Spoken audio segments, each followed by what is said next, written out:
freaking love tier ranking, so I'm not gonna stop anytime soon.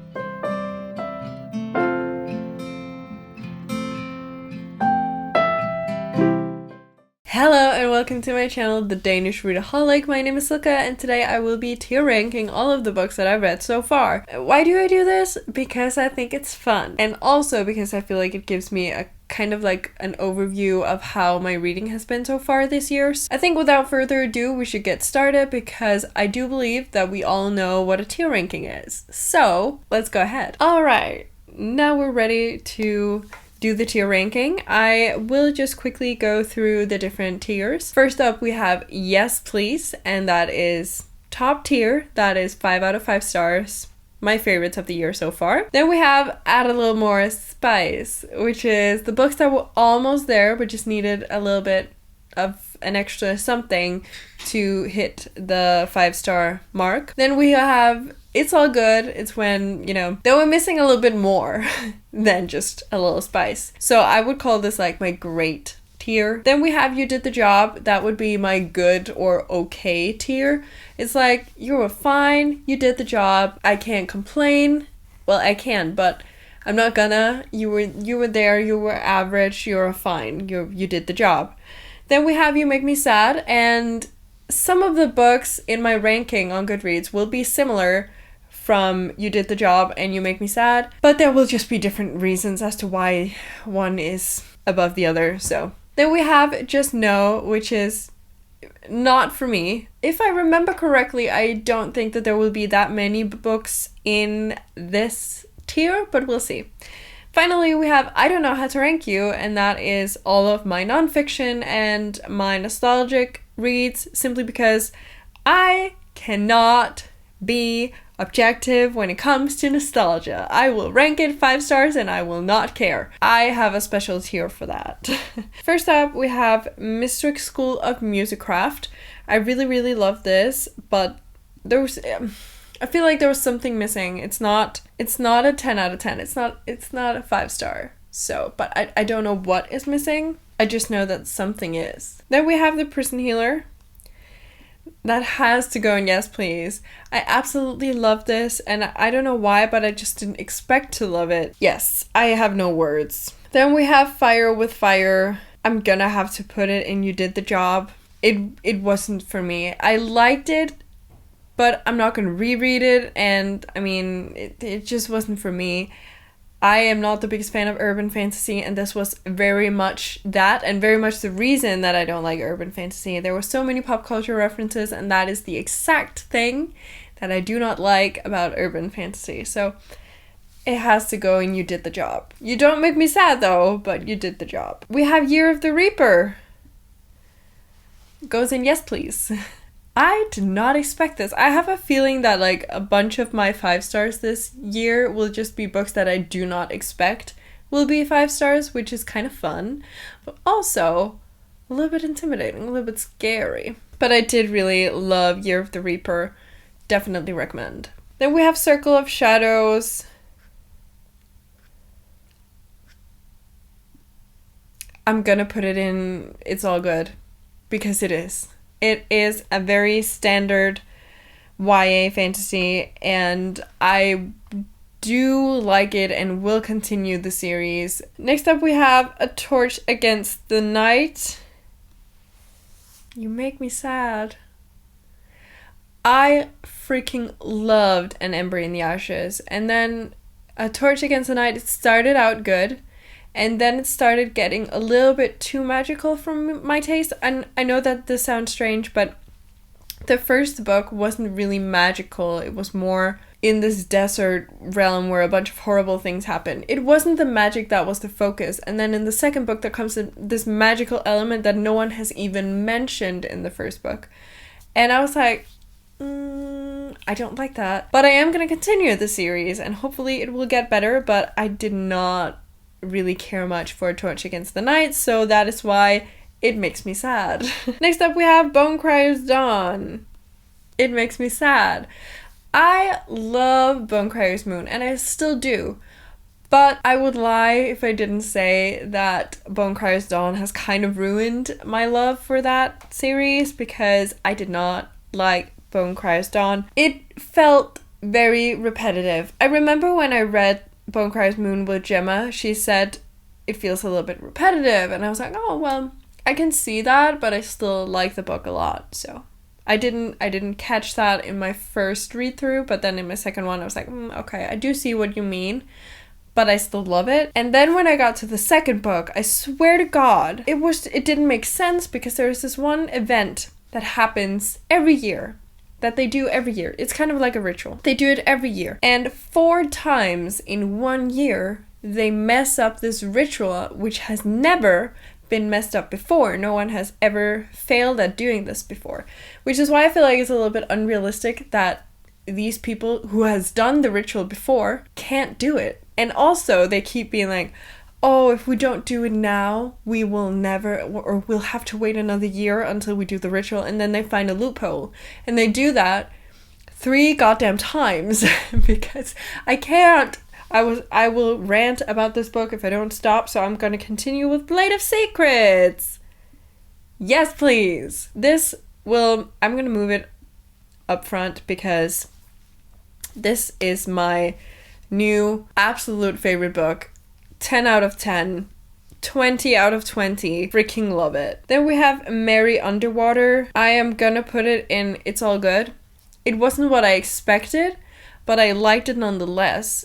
But there were some things that I would have liked more of, but I also know that that wasn't really the point of the story, so I am fine with what it is, but I was a little bit disappointed. Just a tiny smidge. Then we have Legendary Ladies. I don't know how to rank you, because this is a nonfiction about goddesses. We have Deadly Education. I'm gonna put it in You Make Me Sad, simply because it wasn't horrific. It wasn't the worst book I read so far this year. Knowing which books will make it to the just no tier, Deadly Education just doesn't fit there. And I do feel like it fits with Twitch Against the Night and Bone Cries Dawn. It just wasn't for me, and there was just something in the writing style that I just didn't vibe with. Then we have Horror Store. You did the job. I enjoyed it, and it was fine. It wasn't what I expected. It wasn't what I wanted from it. And there was an element, like a paranormal element, that I didn't want there to be.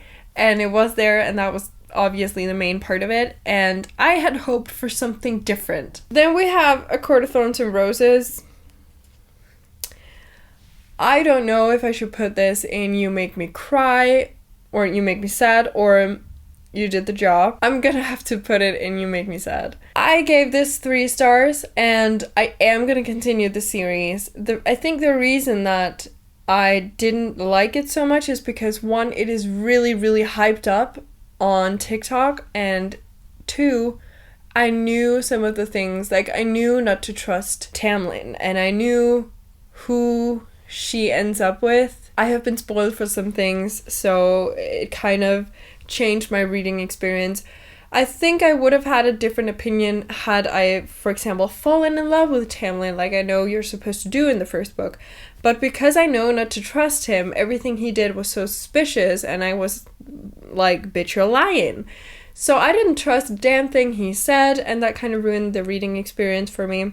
So that is why I'm going to put it in You Make Me Sad, because I did expect to love this series, but I am going to continue, so we'll see how I feel about it later on. Next up, we have a couple of Danish books. We have Hiiya, which is a middle grade. I can rank this because this has nothing to do with nostalgia, because I've never read it before.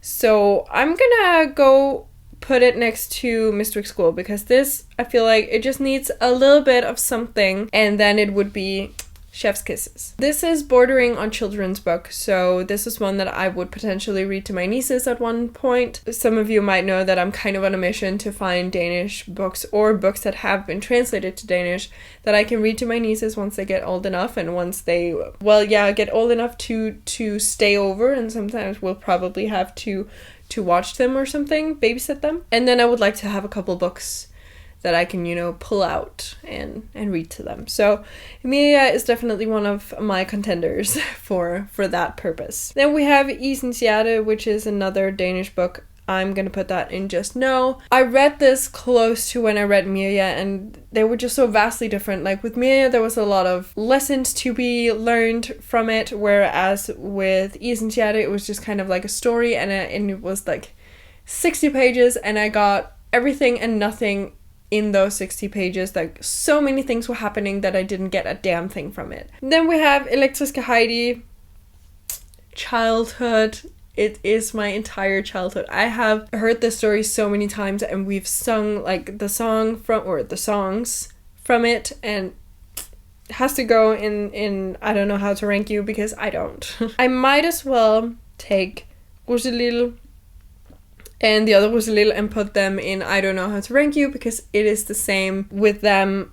It is nostalgic. It is some of my favorite books from when I was a kid, so I can't rank them properly. Next up we have Når lyset slukkes by Kenneth Bøgh Andersen. I want to put this in You Did the Job. It is a short story collection of like horror, thriller, paranormal kind of stories, and I did really enjoy it. It was kind of spooky. I liked it. It did the job. I expected more, I think, because I have read some of his stuff before, and I don't know why, but I did expect more from it. It was fine for what it is, and I'm not the big short story reader, so I don't know, but it was fine. Then we have Ned Manaya.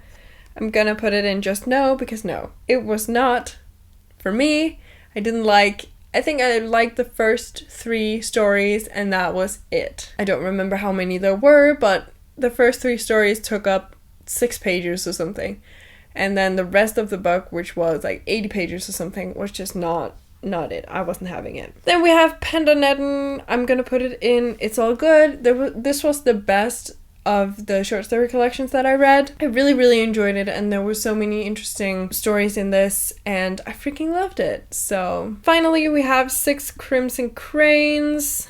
Where do I put you? I'm gonna have to put you in Add a Little More Spice, because I did really like it, but there were some elements to it that I didn't like and didn't enjoy. So for that very reason, I'm gonna have to put it in Add a Little More Spice, especially the thing with the wooden bowl. That is what makes it not a 5-star.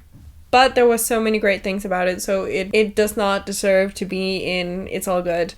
It definitely deserves, you know, Add a Little More Spice. So this is my tier ranking halfway through the year, and who knows, maybe my opinions on the rankings will change once I get to the end of the year and will have read more books. That was it for this video, so thank you so much for watching. Please tell me down in the comments what your favorite books of the year so far has been. I need some recommendations. Also, if you just want to let me know that you're here but don't know what to comment, you can always leave a green heart. If you like this video, please hit the like icon, and if you want to see more of my bookish content, please consider hitting that subscribe button. It would mean the world to me. And until I see you next time, bye!